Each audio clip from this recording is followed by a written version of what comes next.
30th January 1938. Nanking fell to the Japanese 6 weeks ago. Since then, the Japanese have unleashed one of the worst atrocities in human history upon the city's civilians. Looting, rape, and slaughter have consumed the city. In a small house on Hankow Road, another woman is about to suffer the same fate. Her husband's body is in a coffin in one room, while a Japanese soldier throws her to the floor in the other. But suddenly, a man arrives. He bursts through the door shouting in his foreign tongue and grabs the rapist. He drags the soldier out of the room and throws him out of the house. The soldiers disappear into the streets while the woman tearfully thanks the man who saved her. She has never met him before, but everyone left in Nanking knows who he is. His name is John Rabe, and he is totally unarmed. His only protection from the monstrous violence of the Japanese is his red armband, emblazoned with the swastika of his beloved Nazi party. Today, on A Day in History, we're revealing the story of how the Nazi John Rabe became a hero for the people of Nanking during one of the darkest moments in human history. On the surface, there was nothing that remarkable about John Rabe. The 55-year-old German worked for the appliance company Siemens AG, where he ran the company's Nanking office, selling telephones and other appliances to the Chinese government. A father and grandfather, he was reasonably wealthy and quite social, which made him a well-known face among Nanking's small German community. Like many Germans, he embraced the rise of the Nazis and became an outspoken supporter of Hitler, eventually becoming the leader of the city's Nazi Party chapter. Nazi Germany and Imperial Japan were allies, so when fighting intensified between Japan and China in late 1937, Rabe didn't have to worry. He was wealthy and connected enough to easily find a way out of Nanking before Japanese troops arrived. And the Japanese would not attack a member of Hitler's party anyway. As most of Nanking's residents fled the city, Rabe remained. Reports of atrocities flowed in as the Japanese advanced through China, and Rabe feared that his Chinese employees might be mistreated if he wasn't there to protect them. Siemens AG had many Chinese employees, and many of their products, like alarm systems, were used by Chinese authorities. The Japanese would consider all of his workers as part of China's war machine and would surely kill them. He refused to abandon them to that fate. Besides, the city had been his home for years. He would not abandon it lightly. By November 10th, the first Japanese air raids reached Nanking. Bombers began pelting the city indiscriminately, softening it up for the ground troops who were drawing closer by the day. Life in the city became chaotic. Most of the population had already fled. Banks and shops closed, newspaper presses stopped operating, and the rivers and roads were clogged with refugees, desperately trying to escape the city's inevitable fate. Seeing all the suffering around, Rabe decided to do something about it. Shanghai had fallen to the Japanese earlier in autumn 1937. There, a French priest named Jacquinot de Bessage established a neutral area to shelter tens of thousands of Chinese refugees from enemy soldiers. What if the same thing could be done in Nanking? On November 19th, Rabe and several dozen other members of Nanking's international community, including Americans, Brits, Danes, and Russians, held a meeting where they decided to set up their own safety zone.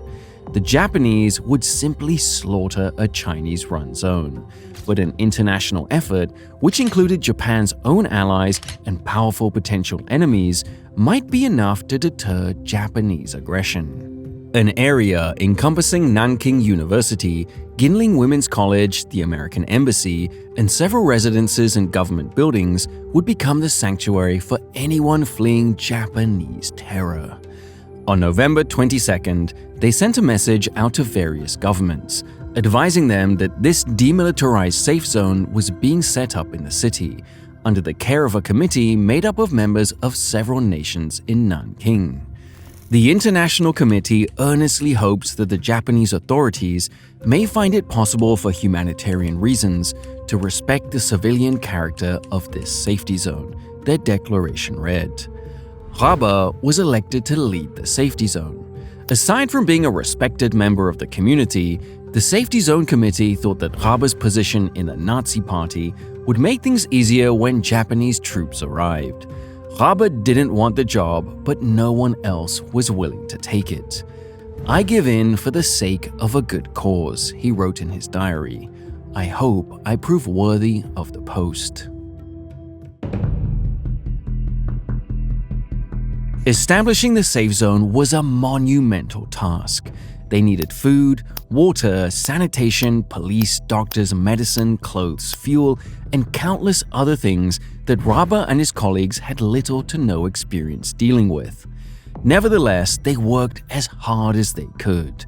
Rabe reached out to Chinese authorities for supplies and advice, penned letters to his company and foreign embassies, and spread word throughout the city about the zone's work.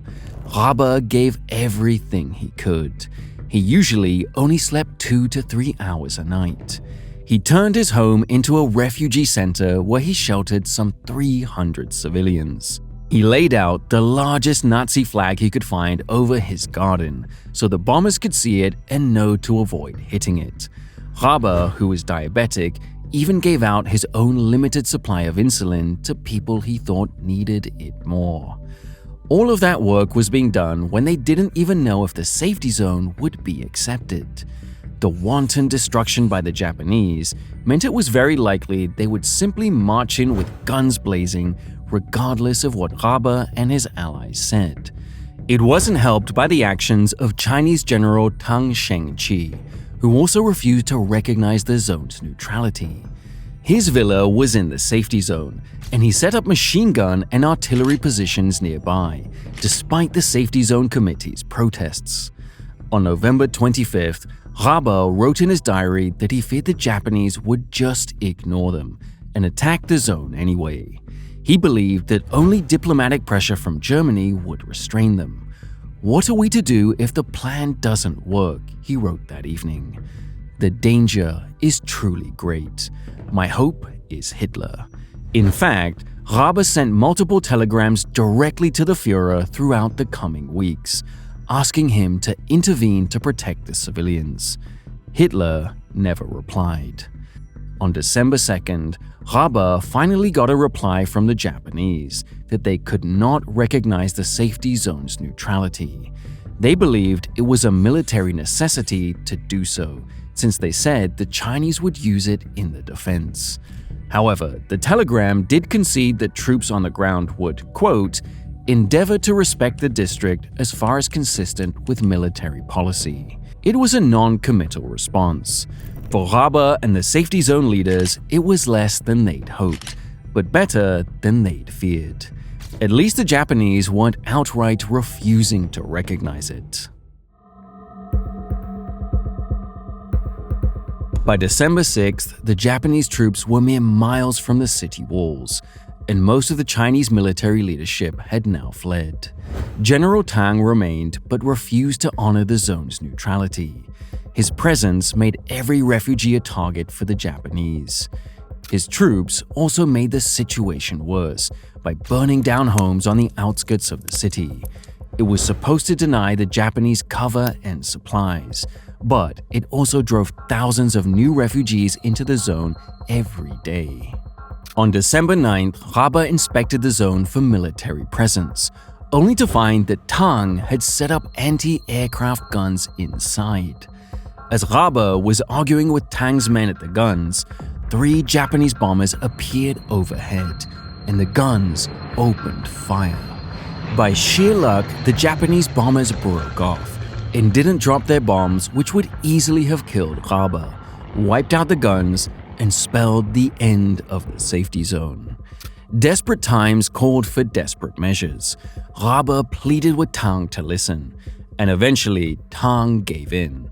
If Rabe could get Chiang Kai-shek's permission to abandon the city, he would leave. By now, the Japanese were at the gates. The sound of machine gun fire was constant through the night. Japanese radio broadcasts proudly declared that the city would fall within 24 hours. Rabe could not hope to count the number of refugees now. Far too many to house anyway. Every single street in the zone was covered in makeshift camps. Women and children curled up in alcoves of shop windows as Japanese planes roared overhead. All the while, Tang's soldiers refused to leave. The zone is a long way from being safe, Rabe admitted on the morning of December 11th. The Japanese could be mere hours away from taking the city, and when they did, they considered the zone a legitimate target. Barely an hour after Rabe wrote those words, the first explosives landed in the zone. Japanese shells hit refugees sheltering at hotels and schools within the zone, killing dozens. Over the next few days, the Japanese battered the city. From his position in the safety zone, Rabe could see the fires rising from the city and its surrounding land. An old saying declared that when nearby Purple Mountain burned, Nanking would be lost. Now the mountainside was drenched in flames, and the Japanese were more than capable of fulfilling the prophecy. By December 13th, even General Tang had abandoned the city, and the Japanese controlled most of the city gates. Already the city is a graveyard. We come across corpses every 100 to 200 yards. The bodies of civilians had bullet holes in their backs. They had been fleeing and were shot from behind. Later that day, the Japanese seized the city. The occupation was worse than the bombing. Rabe was helpless as Japanese troops raped and looted everyone and everything outside the safety zone. Piles of corpses lined the streets as the Japanese ensured that every disarmed Chinese soldier was rounded up and shot. The Japanese rampaged in groups of 10 to 20 men, looting and killing as they went. The soldiers took everything they could get their hands on. Once they'd looted a building, they burned it, resulting in constant, uncontrolled fires across the city, many of which spread to buildings in the safety zone. The reality of Japan's foreign alliances meant that the soldiers hesitated to attack the safety zone directly. Rabe and the other committee members could move through the city without much issue, and could even confront Japanese soldiers who were looting, although the soldiers rarely listened to them. The Japanese weren't fond of the Americans, but Rabe's Swastika armband was enough to stop their worst offenses if he was there. On the night of December 16th, for example, the Japanese tried to force an entry into his property, where hundreds of civilians were still hiding. They had almost climbed the walls when Rabe appeared and flashed his Nazi armband, which was enough to get them to back off. It was a hollow victory. The next morning, he found a woman lying in the alley behind his garden.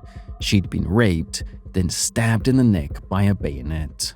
Rabe recorded with despair that Japanese soldiers were able to enter the safety zone to round up hundreds of Chinese workers or disarmed soldiers at a time.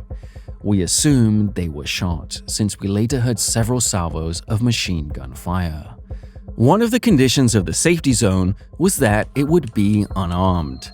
That effectively gave the Japanese free rein if they kept clear of the Europeans. Rabe received reports that over 1,000 women were being raped every night. If any Chinese tried to intervene, they were simply shot. Rabe personally intervened to stop several rapes. Just on December 18th, after driving off more soldiers from his garden and rescuing one of his cars which had been stolen, Rabe's neighbor rushed over to ask his help to stop 4 Japanese soldiers raping his wife. Rabe stormed into the house and stopped the soldiers before the worst could happen. Then he returned home, only to find 2 more Japanese back at his house attempting to rape another refugee. But he scared them off. A few hours later, he sent a friend's wife to the hospital for urgent treatment, only to find that many of the hospital's nurses were unable to work since they'd been raped too. That same night, 20 more women sheltering in the house next to his office were raped too. Rabe wrote countless letters to the Japanese authorities, begging them to rein in their men. The officers were generally courteous to him, but their courtesy meant nothing without action, which never came. Instead, more bodies were piled on every day, adding to those already lying in the streets. The Chinese were not brave enough, and the Japanese did not care enough to bury most of them. The sight and stench of rotting corpses was on every street corner. The scale was simply overwhelming. On Christmas Eve, Rabe visited the hospital where the morgue was overflowing. Each body was a testament to a new horror. Men with eyes burned out of their faces, or women riddled with bayonet holes. The body of a little boy, maybe 7 years old, had 4 bayonet wounds in it, one in the belly about as long as your finger. He died 2 days after being admitted, he recorded in one entry. After days of seeing the worst atrocities imaginable, Rabe was becoming desensitized to it, but he had his duty. I wanted to see these atrocities with my own eyes, he wrote, so that I can speak as an eyewitness later. A man cannot be silent about this kind of cruelty. Yet Rabe knew that if he did speak up to the wrong people, even his Nazi credentials wouldn't save him. When he threatened to tell the press about the atrocities, one Japanese officer warned him that a single word to the press would turn the army against him. But Rabe did not remain silent. For 6 long weeks of the occupation, Rabe worked tirelessly to protect the people of Nanking. He and the 20 other Europeans and Americans operating the safety zone worked to keep the refugees fed and organized, negotiating with Japanese officers for supplies and trying to allocate medical care where it was needed.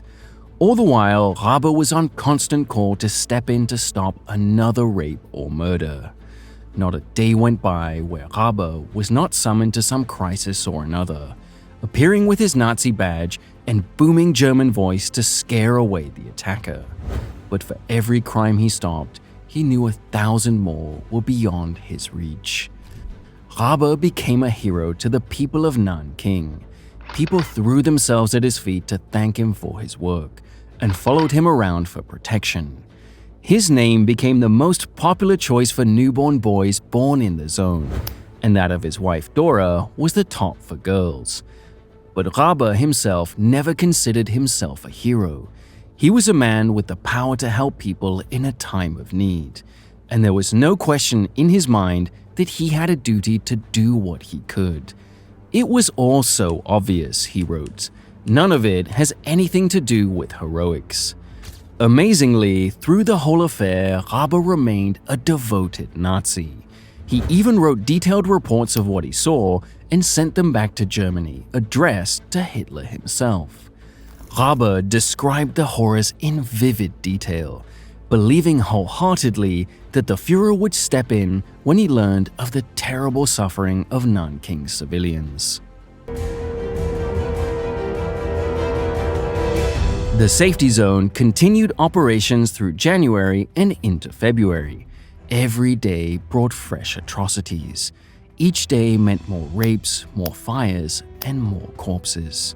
Rabe kept up appearances by being polite and diplomatic to the occupiers, but in his private diary, he wrote with disgust about having to sit and pretend to be friendly at meetings with the Japanese when he had walked past piles of Chinese corpses every day.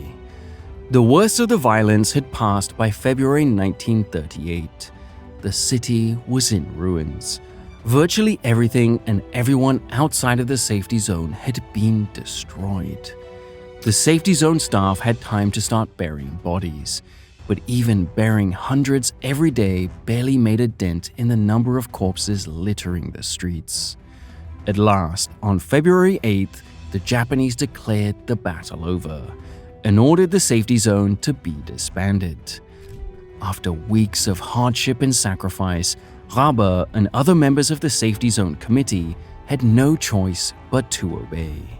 With the worst of the crisis over, funding and support would dry up, and refugees were finally starting to drift back towards what little remained of their homes beyond the safety zone. Rabe remained for several weeks after the zone was disbanded, managing the transition and helping the early phases of the cleanup. But on February 23rd, Rabe and his family finally boarded a ship, bid farewell to the crowd that turned out to say goodbye, and sailed for home. It had been 30 years since he'd set foot in Germany, but Rabe did not get the welcome he hoped for. Rabe had gained international media attention for his work in Nanking, and had spoken publicly about the atrocities he'd seen. The Nazis did not like having their ally in the East portrayed in such a negative light. The German press did not publicize his return or his lectures in the following months. Having written to and about Hitler many times, Rabe was disappointed to find all his letters to the Führer went unanswered.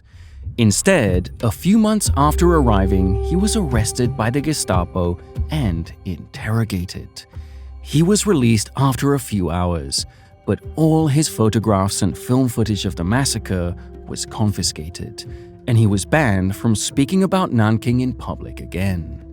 For a man who'd shown so much bravery and principle, it may be disappointing to learn that he accepted the orders without complaint. Rabe stopped talking about Nanking and returned to his work at Siemens AG, which he continued until 1945. Rabe fell into poverty after the war, but when news of this reached Nanking, the people of the city flooded him with donations and sent him regular packages of food and money. Rabe died of a stroke in January 1950, ignored and forgotten by his countrymen, but honored by the 250,000 civilians he helped save in Nanking. Today, Rabe is hailed as a hero in Nanking. His house is now a museum, and he is honored at the city's memorial for the massacre. He has also received more attention in Germany, with a monument being raised at his gravesite, and several films have been produced in Chinese and English celebrating his work.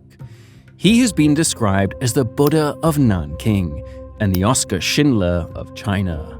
High honors for a man who proudly wore a swastika armband and never repented of his Nazi allegiance. The life of John Rabe is a strange reminder that every person, no matter how lost they may seem, can choose to do good.